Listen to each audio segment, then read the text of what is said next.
First time నేను శ్రీరెడ్డిని అక్కడే కలిసాను. తను ఎంత చెప్పినా వినలేదు, అది తప్పుదారి పట్టింది. అది బజార్ది కాబట్టి దానికి జోలికి పోవడం వేస్ట్ అని నాకు కేవలం అంటే శ్రీరెడ్డికి జరగలేదా మెయిన్ గా ఓన్లీ పబ్లిసిటీ కోసం ఎలా చేస్తుంటారు? అంతకు ముందుకు మీరు సపోర్ట్ చేశారన్నట్టుగా నాకు తెలుస్తుంది. లిజన్ అండి, స్టాప్, బండ బూత్లే తిప్పాం. ఐ హేట్ శివాజీ రాజా గారు. ఆమెకు దగ్గరుండి ఆయన బట్టలు ఇప్పించాడేమో అని డౌట్ ఉంది నాకు. ఫస్ట్ ఆఫ్ ఆల్ అండి, శ్రీరెడ్డి ఒక సినిమా ఆర్టిస్ట్ గా నేను ఏ రోజు చూడలేదు, అసలు ఆడదే కాదు అది. నన్ను బజార్ ముండా అనింది. ఆమె పబ్లిసిటీ కోసం మీడియా ముందుకి ఫేస్బుక్ ముందుకు వస్తుంది తప్ప ఆమెకు నా అన్యాయం జరిగిందంటే నాకు ఎక్కడ కనిపించలేదు.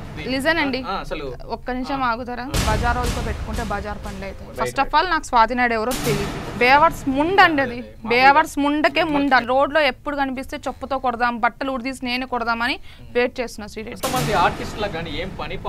నేను పనులు రాలకూడతా అని చెప్పిన, అప్పటికే స్టాప్ అయిందండి. దీనికి ఎందుకు అంత దూలా?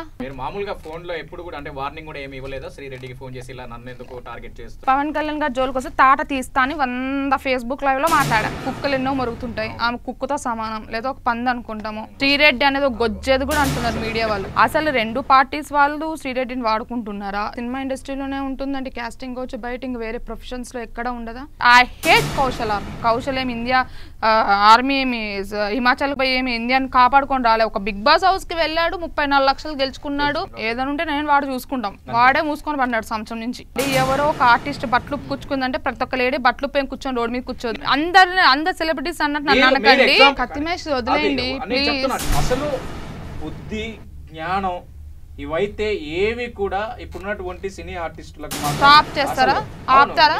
మీరు ఆపుతారండి ఒక్క నిమిషం. సినిమా ఇండస్ట్రీలో ఇలాంటి కొంతమంది వల్ల చెడ్డ పేరు వస్తుంది. ఏం చేస్తున్నాడండి ఆ కౌశల్? అసలు కౌశల్ అట్లాంటోడు